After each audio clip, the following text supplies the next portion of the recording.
The fork hit the plate with such force that tiny golden droplets of chicken noodle soup flew across the white tablecloth like scattered rain. I froze mid-motion, the ladle still hovering over the pot, steam curling up around my wrist. The creamy aroma that had filled the kitchen just moments earlier now felt suffocating. "What did you just say?" My voice came out quieter than I intended, almost a whisper, but it carried every ounce of disbelief I felt. Wayne, my husband of 20 years, didn't even look at me at first. He just sat there breathing hard, shoulders rising and falling, face flushed a dangerous shade of red. "You heard me just fine, Imani." He shoved back from the table so violently the chair legs scraped against the tile. "I always knew those children weren't mine. Get the test or we're getting divorced." The words landed like physical blows. I set the ladle down slowly, deliberately, as though moving too fast might make the moment more real. The twins, Giari and Amara, had already finished eating and retreated to their rooms to finish homework. Their laughter from earlier still echoed faintly in my memory, making the silence now feel obscene. "Wayne, have you lost your mind?" The question came out half laugh, half horror, not because anything was funny, but because the alternative, taking him seriously, was unthinkable. He stood up fully now, towering over the table. "I spent 15 years raising another man's children. 15 years. I actually laughed then, a short, sharp sound that tasted bitter. 20 years together. 20. We'd built a home, raised twins, survived job losses, illnesses, late-night emergencies. And now this?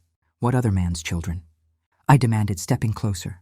"Who exactly are you accusing me of?" "Don't play dumb." His fist came down on the kitchen counter, hard enough that the sugar bowl rattled. "I know about that guy. Your co-worker. Remember the company gala 15 years ago? 15 years ago, I was 7 months pregnant with the twins, belly enormous, ankles swollen to the point I could barely walk. Morning sickness had turned into all-day sickness. I hadn't even attended that event. I'd stayed home on strict bed rest, feet elevated, watching reruns while sipping ginger tea. "I didn't go to any gala," I said flatly. "I was on bed rest. You know that." He snatched his phone from the counter and shoved the screen toward my face. A blurry photo loaded, me in a black maternity dress, standing beside a man in a suit. My stomach dropped for half a second before recognition hit. "That's Mr. Cecil Dubois," I said, voice steady despite the tremor starting in my hands. "Senior accountant." He was presenting me with the 5-year service award at the company anniversary luncheon. Not a gala, a lunch. In the middle of the day, I left right after. He's standing way too close. He's 58 years old in that picture. He was handing me a certificate. There were 20 other people in the frame. Exactly. Dubois. Wayne spat the name like poison. I know everything. Rage, pure, white-hot, flooded through me so fast it burned away the shock. "You know what, darling?" I wiped my hands slowly on a dish towel, folding it with exaggerated care. "Let's do your precious DNA test tomorrow morning. And when it proves what a complete fool you are, I want you on your knees begging forgiveness." He gave a bitter smirk. "We'll see who the fool is." "Mom? Dad?" Amara's small voice cut through the tension like a knife. She stood in the doorway, pale, eyes wide with terror. Giari loomed right behind her, fists clenched so tight the knuckles showed white. "What's happening?" Amara asked again, voice trembling. "Why are you yelling?" I forced a smile that felt like cracking glass. "It's nothing, sweetheart. Just grown-up discussion. Go finish your homework." Giari didn't move. "Dad, why are you shouting at Mom?" Wayne looked at his son, really looked, and I saw something cold flicker in his eyes. Not anger, not love. Something detached, clinical, as though he were studying a specimen. "Go to your room," Wayne said quietly. "This isn't your business." "It is my business." Giari's voice cracked with adolescent fury. "This is my family. Giari, please." I crossed the kitchen in 3 steps and pulled both children into my arms. They smelled like shampoo and homework and childhood. "Go on, everything's fine. I promise. Tomorrow everything will be fine." Amara clung to my hand as I walked them down the hall. "Mom, are you and Dad getting a divorce?" "No, baby, no." I stroked her long dark hair, so much like mine. Sometimes adults argue. It's not serious. I closed their bedroom door softly and returned to the kitchen. Wayne stood by the window, back to me, staring into the dark backyard. "You want a test?" I said, voice low and hard. You'll get your test, but when the truth comes out, I want an explanation. Who's been poisoning your mind? He didn't answer. That night we slept in separate rooms. I stared at the ceiling in the guest bedroom, replaying every moment of our 20 years. We met when I was 21. He was fresh out of community college, working as a junior mechanical engineer, full of big dreams and quiet determination. He courted me for 6 months, flowers, long walks, patient conversations, before I finally said yes to a date. We dated for a year. The wedding was small, backyard, fairy lights, our closest friends and family. When we found out about the twins, he cried. Actually cried. Hugged me so tight I could barely breathe. Every ultrasound, every kick, every late-night craving run. He was there. The delivery was brutal. C-section, hemorrhage. I remember fragments, bright lights, urgent voices, then darkness. When I woke nearly 24 hours later, Wayne was beside me, eyes red, holding my hand. I thought I lost you, he whispered. Then they brought the babies, 2 tiny perfect bundles, Jari first, then Amara. I pressed them to my chest and made a silent vow. I would protect them, always. 14 years of keeping that vow. Night feedings, fevers, first steps, first days of school, dance recitals, basketball games, midnight homework sessions. I knew everything. Amara's favorite color, deep burgundy. Jari's hatred of grits, Amara's fear of the dark. Jari's dream of becoming a game developer. And now the man who had shared every one of those moments was calling them someone else's. I got up at 3 a.m., brewed tea I didn't drink, and sat in the dark kitchen. For the first time since the fight, I let myself cry, quiet, choking sobs so the children wouldn't hear. Morning came too soon. I booked the appointment at a reputable medical center. Wayne insisted we all go together. In the car, his face was stone. I kept glancing at him, searching for the man I married. He was gone. The lab technician was kind. Young, cornrows, gentle voice. Simple and painless. Cheek swabs for everyone. Jari and Amara sat rigid beside me. I squeezed their hands. Just a formality, I whispered. 5 days, they said. 5 days of living like ghosts in our own home. Wayne slept on the couch. I cooked, cleaned, smiled at the children, pretended. But they knew. Children always know. Mom, Amara asked while we washed dishes one evening. Dad is mad at you. He's stressed from work, sweetie. You're lying. Her voice was calm, adult. He looks at us like he doesn't like us anymore. I pulled her close. She was 14 going on 30.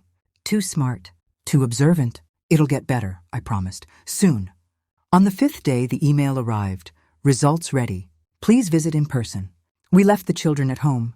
Dr. Elijah Vance, older gentleman, white coat, kind but serious eyes. Please sit. Wayne stayed standing, arms crossed. Well, he demanded, are they mine or not? The doctor looked between us. Sympathy, pity. Mr. Jones, you should sit. I'm fine. Dr. Vance sighed. The results show that Jari and Amara share no genetic relationship with either of you. Silence. Thick. Suffocating. What? My voice cracked. No biological markers match? Either parent. Wayne snatched the file. Impossible. You screwed up. We triple-checked. I stood so fast the chair tipped. I carried them. 9 months. Labor. C-section. I almost died. How can they not be mine? The most likely explanation, Dr. Vance spoke gently, is a mix-up at the birthing center. Providence. Right after delivery. Providence. Where I hemorrhaged. Where I was unconscious for nearly a day. Wayne went pale. The nursery. The 24 hours. Understanding hit us both at once. Switched. Someone switched our babies. We drove home in stunned silence. At home, the twins were on the couch, Giari gaming. Amara scrolling. Normal. Painfully normal. I stared at them, searching for resemblances that weren't there. Jari's sandy hair. Amara's green eyes. I'd always blamed recessive genes, my grandmother's light hair, Wayne's father's gray-green eyes. Jari looked up. So? Dad happy now, or are we doing more tests? Wayne cut in. Go to your rooms. Amara rolled her eyes. Again? I raised my voice, first time ever. Please go. They left hurt. Doors slammed. In the kitchen, I brewed tea neither of us drank. What do we tell them? I asked. Nothing, yet. How long can we hide this? We retest. Another lab, tomorrow. I nodded, but deep down I already knew. The second test would only confirm it. My children, the ones I raised, loved, bled for, were not mine by blood. And somewhere out there, my real children were living someone else's life. The second lab was on the other side of the city, far enough that the drive felt like crossing into another country. Neutral territory, no chance of running into anyone we knew. Wayne drove in silence the entire way. I stared out the passenger window, watching strip malls and gas stations blur past, trying to remember what normal felt like. We didn't speak about the first results. We didn't speak about anything. The new place was brighter. More corporate, glass doors, soft jazz playing in the waiting room, a receptionist who smiled too much. Same procedure, cheek swabs, sealed tubes, polite explanations. They promised results in 7 days, expedited, double the price. I didn't blink at the cost. Money didn't matter anymore. Back home, the waiting began. 7 days that stretched into eternity. I went through the motions. Work, cooking, helping. Jari debug his latest game prototype, listening to Amara practice her monologue for the school play. Every time I looked at them, a quiet war raged inside me. Part of me screamed that nothing had changed, that they were still mine in every way that counted. Another part kept whispering the doctor's words like a curse. No genetic relationship with either of you. I caught myself staring at their faces, searching for traces of Wayne or me that weren't there. Jari's sandy brown hair that caught the light like wheat. Amara's green eyes that seemed to see straight through people. I'd spent 14 years telling myself those features came from distant relatives. Now the excuse felt like a lie I'd told myself to stay comfortable. Wayne grew more distant with every passing hour. He left for work before dawn, came home long after the children were asleep. When he was home, he barely spoke to them. He looked at them the way a stranger might look at someone else's children. Polite, detached, faintly curious. It broke my heart more than the test results ever could. One evening, Amara cornered me in the laundry room while I folded towels. "Mom," she said quietly, "why does Dad keep staring at us like we're—" "I don't know. Like we did something wrong?" I set the towel down. My throat felt thick. "He's just stressed, baby. Work stuff." She didn't believe me. She never believed my half-truths anymore. "You're both lying," she said simply. "And Jari knows it too. He's pretending he doesn't, but he does." I pulled her into a hug. She let me, but her body stayed stiff. "I love you," I whispered into her hair. "More than anything in this world." She didn't answer, just held on tighter for a second before pulling away. The 7th day arrived like a guillotine. I went alone to pick up the results. Wayne said he had a meeting. I didn't argue. The doctor this time was younger, brisk, no bedside manner to speak of. He didn't invite me to sit. "Same as the previous analysis," he said, sliding the envelope across the counter. "No matches, 0 on any marker." I took the file without looking at it. "Thank you," I managed. I made it to the car before the tears came. Violent, gasping sobs that shook my whole body. I pressed my forehead against the steering wheel and let it happen.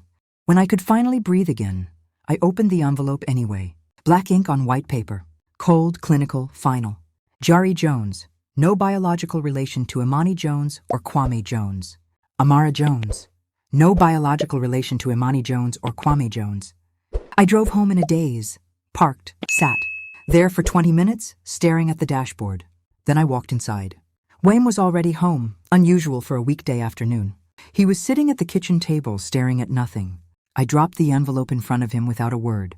He opened it, read, closed it again. "So it's true," he said quietly. "Yes." We sat in silence for a long time. "What now?" I finally asked. "We go to the birthing center. Providence. We demand the records. We find out what happened." I nodded. It was the only logical next step. That night, after the children were asleep, we planned. I would call the center first thing tomorrow. Wayne would take a personal day. We would go together. No emotion, just facts, answers. But sleep wouldn't come. I lay on my side of the bed, alone again, replaying. Every moment of the delivery 14 years ago. The pain, the fear. The moment they placed 2 tiny, squirming bundles on my chest. I remembered their warmth, their smell, the way their fingers curled around mine. How could those memories belong to someone else's children? The next morning, we drove to Providence Birthing Center. It had changed. Bigger, new glass facade. A fountain in the lobby. The receptionist was young, polite, trained to deflect. "I need to speak to someone about a delivery from 14 years ago," I began. There was an error, a serious one. Her smile froze. I'm sorry, ma'am, but access to archived records requires a formal written request. Processing takes 30 business days. 30 days? Wame's voice rose. We don't have 30 days. I understand your frustration. No, you don't. I leaned across the counter. We have DNA results. The children I delivered here are not biologically mine, or my husband's. Do you understand what that means? She went pale. I'm not authorized to discuss. Then get someone who is, Wame snapped. She disappeared, returned with a supervisor. Same answer. Written request. 30 days. We left empty-handed. In the car, Wame hit the steering wheel once. Hard. They're going to cover it up, he said. They're going to shred documents. We need a lawyer, now. I already had my phone out. The first search result was Zahara Concade, 15 years specializing in medical malpractice. Dozens of 5-star reviews. Won 7-figure settlements against major hospitals. I called. She answered herself. I gave her the short version. She listened without interrupting. Come to my office today at 4, she said when I finished. Bring everything. Birth certificates, discharge papers, both DNA reports, every scrap you have. We arrived early. Her office was in an older building downtown, cluttered. Lived in, books stacked everywhere. Zahara was in her mid-50s. Short, salt and pepper hair, sharp gray suit, eyes that missed nothing. She shook our hands firmly. Sit, start from the beginning. Every detail. I told her everything. Wame's accusation. The first test. The second. The doctor's theory about the nursery switch during my 24-hour recovery. She took notes, asked precise questions. When I finished, she studied the DNA reports for a long time. These are from accredited labs, she said. Impossible to discredit. She looked up. You delivered twins via C-section, hemorrhage, unconscious for nearly a full day. Correct? Yes. That's the window. That's when it happened. She leaned back. On the day you delivered, there was one other twin birth. Same day. Same complications. C-section. Mother's name was Zuri Henderson. My heart slammed against my ribs. Henderson, I repeated. They live here in the city. Own a chain of health food stores. Very successful. Wame leaned forward. Can we contact them? I've already sent a formal letter through their attorney requesting a meeting. No response yet. They'll likely refuse. Most families in these situations do. So what now? I asked. Zahara tapped her pen against the file. We have 2 paths. Legal and human. Legal means subpoenaing records. Filing suit against Providence for negligence. Emotional distress, possibly fraud. It's long, expensive, public. The children will eventually find out through court documents or media. My stomach twisted. And the human path? You reach out directly. Social media, a letter, a phone call. Sometimes people respond to honesty better than threats. She looked between us. But you need to decide what you want. Do you want your biological children in your lives? Or do you want to protect the children you raised from ever knowing? I didn't answer right away, because the truth was, I wanted both. That night I searched Zuri Henderson on every platform I could think of. Her profile was private, but the profile picture was public. A beautiful woman in her mid-40s, sunglasses, smiling beside a tall, athletic man and 2 teenagers, a boy and a girl. I zoomed in. The girl had dark brown hair, dark eyes, fine features that looked familiar. Too familiar. My breath caught. I opened a message. Rewrote it 10 times. Good evening, Zuri. My name is Imani Jones. We both delivered twins at Providence on the same day 14 years ago.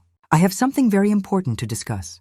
It's about our children. Please contact me when you can. I hit send before I could overthink it. No reply the first day. No reply the second. On the 3rd day, Wame came home smelling of perfume that wasn't mine. I didn't ask. I didn't care. My entire world had narrowed to one thing. Waiting for an answer from a woman I'd never met. The woman who might be raising my daughter. The woman whose daughter I had raised as my own. The reply from Zuri Henderson came on the 5th day after my message. Short, almost curt. Let's meet. Tomorrow. 3 p.m. Aroma Cafe on Fulton Street. I read it 3 times before the words sank in. My hands shook as I typed back a simple, I'll be there. That night I barely slept. I kept picturing her face from the profile picture. Elegant, composed, wearing sunglasses that hid her eyes. What would her voice sound like? Would she be angry, afraid, or as numb as I felt? I arrived 20 minutes early. Ordered a black coffee I never intended to drink.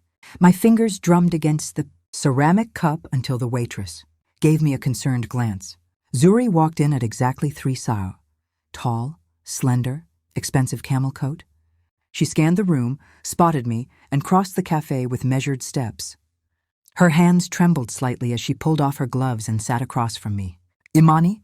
Her voice was low, careful. Yes, thank you for coming. She nodded once. I almost didn't. I wanted to delete your message and pretend it never happened. But you didn't. No. She looked down at her bare hands. Because I already know. My breath caught. You know, we had a test done 2 months ago. Her eyes met mine, gray, stormy. Aliyah isn't ours, biologically. The cafe noise faded to a dull roar. I felt the floor tilt under me. Tell me, I whispered. She took a shaky breath. Aliyah is 14, quiet, loves books. Stays indoors. Doesn't look like me or my husband Jay-Z at all. Dark hair, dark eyes. We always said it was recessive genes. But Jay-Z started doubting, kept making little comments, accusing me of things. I agreed to the test just to shut him up, to prove him wrong. She covered her face with both hands for a moment. When the results came, Aliyah isn't mine.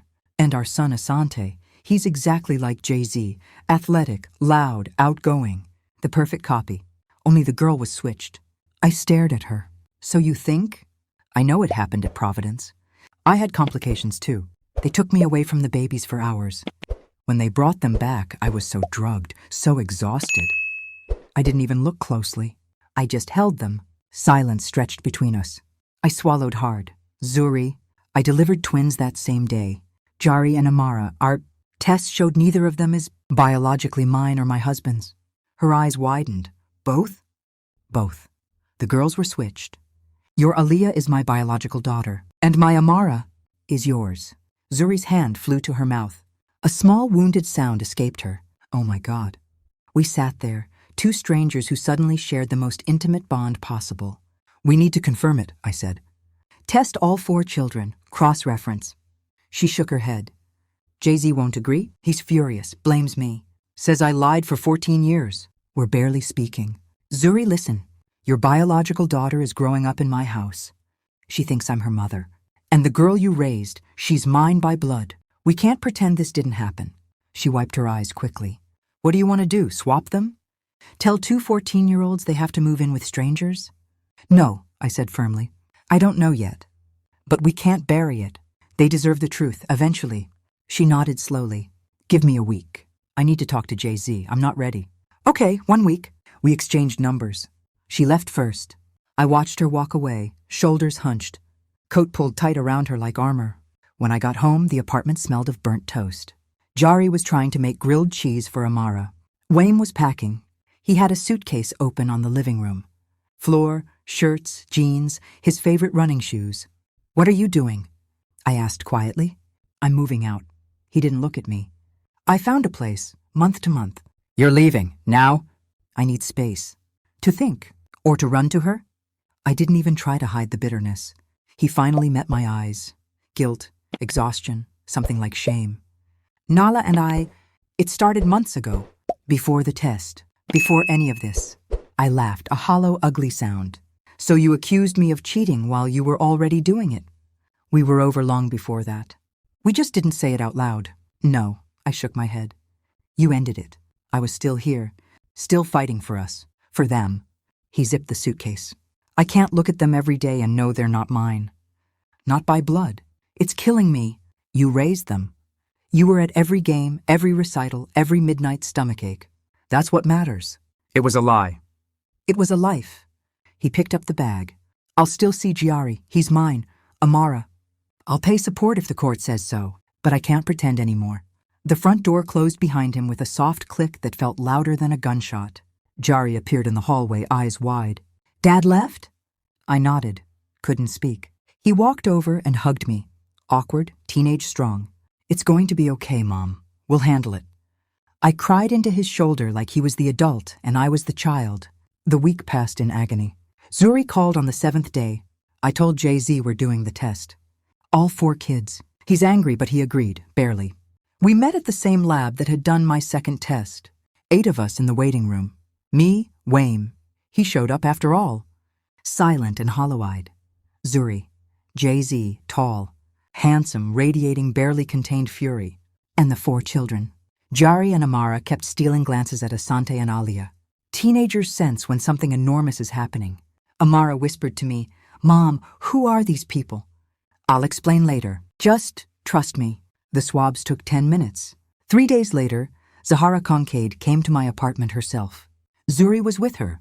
We sat at the kitchen table. The children were in their rooms.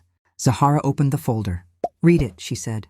I did. Jari, biological son of Imani Jones and Kwame Jones. Asante, biological son of Zuri and Jay-Z Henderson. Amara, biological daughter of Zuri and Jay-Z Henderson. Alia, biological daughter of Imani Jones and Kwame Jones. The girls had been switched. Only the girls. Zuri and I stared at each other across the table. Zahara spoke first. "We tell them. Together. Tomorrow. Your house, Imani. 3 o'clock. I didn't sleep. The next afternoon, both families gathered in Zuri's living room. The children sat on opposite sofas, wary. I took the deepest breath of my life. Kids. 14 years ago, there was a mistake at the birthing center. A terrible mistake. The girls were switched at birth.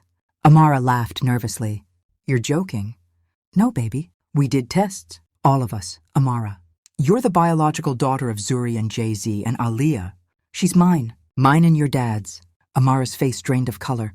"You're saying I'm not yours?" "You are mine," I said fiercely.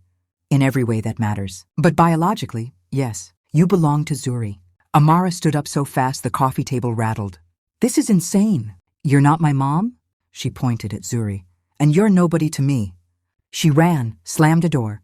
Alia started crying, quiet, heartbroken sobs, into Zuri's shoulder. "I don't want to leave. I don't want to go with them." Zuri held her tight. "No one is taking you anywhere. You're my daughter. You always will be." The meeting collapsed. Amara refused to come out. Alia wouldn't look at me. We left broken. The next weeks were hell. Amara barely spoke to me, answered in monosyllables, avoided eye contact. Jari tried to talk to her, but she shut him out too. Wayne came by once. Amara wouldn't open her door. "She thinks I'm not her dad anymore," he said, voice cracking. "You made that choice when you walked out." He left after 30 minutes. Zahara pushed the lawsuit forward. Nurse Ayana Cole gave a sworn statement. She admitted she might have mixed up the tags on the girls during a chaotic night shift. She cried the whole time we spoke to her. The case dragged on for 8 months. The clinic fought viciously. Their lawyers called the nurse unreliable. The tests inconclusive. The statute of limitations expired. Zahara dismantled them piece by piece. We won. $2 million per family. A formal apology. Mandatory protocol changes. But money never fixes heartbreak. Slowly, things shifted. We met in a park, neutral ground. The 4 teenagers stood apart at first. I spoke. Zuri spoke. "No one is switching homes. No one is leaving their family. You stay where you grew up. Because family is love, years, memories, not just DNA." Amara looked at me. First real eye contact in weeks. "Then why did you tell us?" "Because you deserve the truth. And because we love you too much to lie." Alia asked Zuri the same question. Got the same answer. Amara walked over to me slowly. I opened my arms. She stepped into them and cried like she was 6 years old again. "I'm sorry, Mom. I was so mad." "You have nothing to apologize for." Alia watched. Then she walked over too, hesitant. "Can I call you Imani?" "Just Imani, until you're ready for more." She nodded. "Can I visit sometime?" "See your house?" "Anytime you want." Weeks turned into months. Alia started coming over. Shy at first, then curious. She loved the old photo albums, the messy kitchen, the warmth she said her bigger house never had. Amara was jealous for a while. Then she wasn't. One afternoon, I walked into the kitchen and found them sitting together, Amara and Alia drinking tea, laughing about some TikTok trend. 2 girls, one light-skinned, one dark, one raised by me, one raised by Zuri, both mine, both hers. Zuri and I became friends, real friends. We talked every day, compared notes, worried together, celebrated together. Wayne and I divorced quietly. He sees Jari regularly. Amara refuses. She says a real father doesn't abandon his daughter when she needs him most. She's right. A year after the park meeting, we held a picnic by the river. Both families. No tension. Just blankets, food, laughter. The children swam, splashed, acted like siblings who'd known each other forever. Alia came out of the water and sat beside me. Imani, can I call you Mom? I blinked back tears. Only if Zuri is still Mom too. She is, but I want to. I pulled her close. Then you have to. Amara ran up, dripping wet, and threw herself into the hug from the other side. Group hug without me? Aliyah laughed. Get in here. Jari and Auntie joined. Then Zuri, then Jay-Z. 6 of us tangled together, laughing under the golden sunset. Amara whispered against my shoulder. This is the weirdest family ever. Auntie grinned. But the best. I looked at Zuri over their heads. We made it. 2 mothers, 2 daughters, 1 son each. 1 impossible, beautiful family stitched together from the wreckage of a hospital mistake. I don't regret knowing the truth anymore, because the truth gave me Aliyah. And it reminded me that Amara was always mine. Heart, soul, every scraped knee and every midnight hug. Blood is just fluid. Love is everything. And we have plenty of that.